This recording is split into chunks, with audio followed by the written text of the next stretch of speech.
Yeah. Okay, what does it say about where your head's at right now?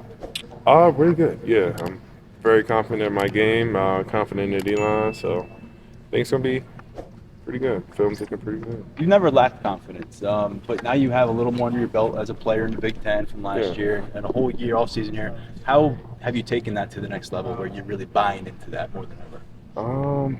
I mean, I'll say right now I'm in the best shape I've ever been in physically, but mentally, I mean, I've always spoken into existence as far as confidence. Like I'd never, even if I might not have been confident internally, just speaking that and making that come true. But now I really am truly confident that I'm going to be the best DN in the country. So just doing that on a day-to-day basis in practice, and once you build on that in practice, take that into a game, it's going to translate pretty much. I saw you retweeted or quote tweeted yourself when months ago you said I'm going to be the best defensive end in the country. Maybe that was a year ago. I don't know. And you retweeted it like a few days ago. Mm-hmm. Why did you feel the need to do that?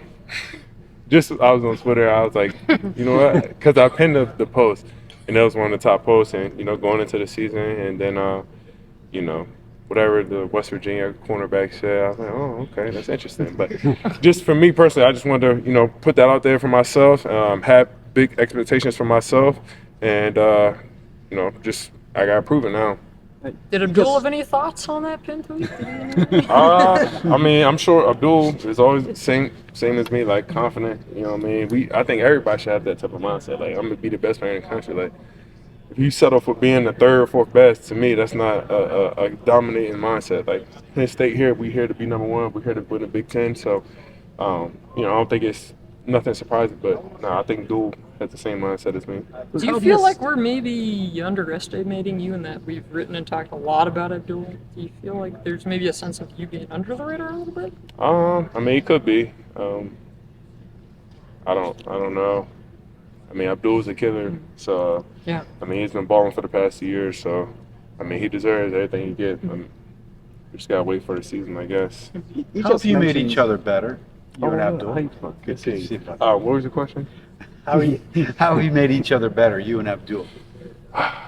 Just competing throughout even summer workouts. When the announcement was made that he was going to move to DN, just competing in everything. He's my weight room partner, so when we're in the gym, we're lifting, we're competing, and when we're out here running, we're competing. And then obviously on the field, we're just having fun together. So I think that having fun together, having somebody that you can have fun on the field with, just naturally makes you guys better. But also knowing, hey, Abdul just got a sack. Now it's time for me to get a sack. Is also another thing that pushes me to do better. If that makes sense. So you alluded to this earlier about a West Virginia player making some comments. What was your reaction to that? Is that something that you as a team you feel are going to use as fuel or just kind of brush off? No, I think some of us are using it as fuel. As a player, like they tell you all the time, don't talk about the other team and focus on those sort of things. But I don't really know the guy. It's nothing against him. I'm sure he's a great player at West Virginia. But my whole thing was just, it just came off a little certain way. But I'm sure he didn't mean no harm by it. But obviously, we're going to use anything we can as fuel for the team. You came to campus same year as Drew Shelton. I know you guys have logged a lot of reps against each other. How is he maybe operating now in year 3, coming up on his third season versus in the past? I mean, how is he functioning at tackle in those matchups? He's definitely gotten bigger, and his footwork has gotten a lot better. He's gotten stronger. So those are the things that he was lacking his freshman year, big time. He was sort of lighter, so guys would just bull rush him, send him back to the quarterback. But now he's gotten stronger, his technique has gotten better, so he's able to anchor down. But he's sort of always been, quick with his feet, kind of being able to kick set. So now that he's got the power to anchor down and the feet, I think he's going to be, a much better player this season than he has throughout this camp. James told us that this was kind of like the last day of preseason that you guys are moving on to West Virginia. What, if anything, do you know about the Mountaineers at this point? Obviously, Garrett Green's a guy that you guys played against last year, their quarterback. Yeah, Garrett Green was a very tough quarterback. I believe they had, out of all the teams we played last year, they had the most rushing yards. Coach Dion said that earlier today. I don't know if it's accurate, but that is what he said. We'll fact check it. Yeah. But they were definitely a tough team last year. Offensive line is very good, very disciplined. They communicated stunts and all those things well. So, in number 4 and 24, their running backs are a great duo. But yeah, they have a great team. We're not taking them lightly at all. So, I'm expecting them to be the battle. be about them. At what point did you kind of flip the page? Because it sounds like you know a lot about them right now. Yeah, I mean, I've been studying them all summer. I've actually, it's crazy. I talked to Coach Torrance, our assistant D-line coach. Like, I've been having dreams about this game, which is, yeah, it's kind of crazy. But I've been thinking about this game for a long time, and just, for me personally, I'm expecting a big year for myself, big expectations for myself, and I've worked for that. So, this is the first opportunity in 8 months to step back on the field. So I'm gonna do what I can to be prepared. How did the dreams go? I mean, so I actually had two dreams. One of them I had like a strip sack, and the other one I don't even know who was carrying the ball, but it was a West Virginia guy, and I came down and like knocked the ball out. So yeah, it was crazy. I was like, he probably won't believe me, but I told him, and that was the first time I ever had like actual dreams about a game, which is kind of crazy, but. Interesting. Yeah, I appreciate that. Well, being so focused on this matchup, you have 11 days until kickoff. How do you think this defense can improve as a whole leading up to the matchup? I think you never be too connected as a defense. I think the more connected you are and knowing what's coming from the offense is key. Like the reason why offense has the advantage is they have the element of surprise. Now, if the whole defense is communicating and we know what's coming, then we're stopping it. That's what we've been for the past 2 years since I've been here. We've been a well-knit, close defense, always striking everything we see. So we can improve in that area, but I'm confident. I'm confident as we've been.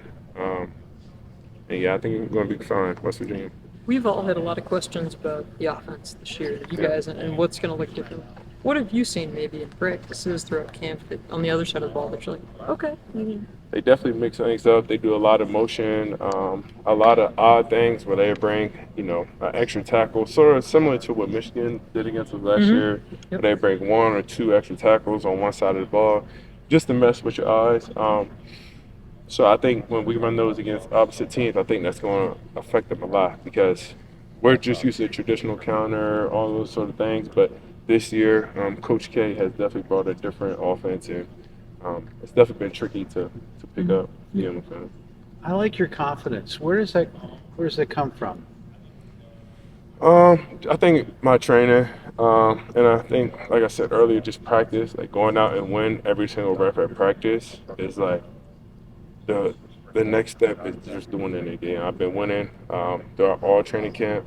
I haven't had, I'm not gonna say no issues, but like I've just been training my behind off. So like now that football is here, I know everything that's coming. I'm in year 3 of the system.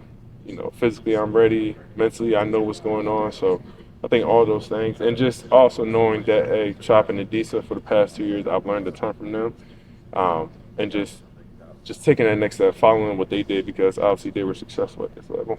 obviously those guys are busy, but do you still reach out? Do you text them? Yeah, I called Chop the other day. I think it was 2 days ago, he had the TFL in the preseason game, so I was excited for him.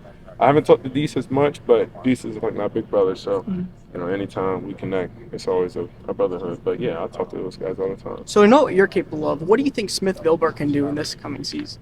I think he's going to be really good. I think teams haven't seen what he can do in 2 or 3 years, whether it's injuries or what have it. But he's had a really good training camp. The guys on the team love him, and then obviously, he's like, first, second string on our team now. So like, he's not low in the depth chart. He's going to play. He's a bigger body, strong guy, and he's been in the system for 4 or 5 years as well. So he knows college football. He's seen different sets. So yeah, I think he's going to do really good this year.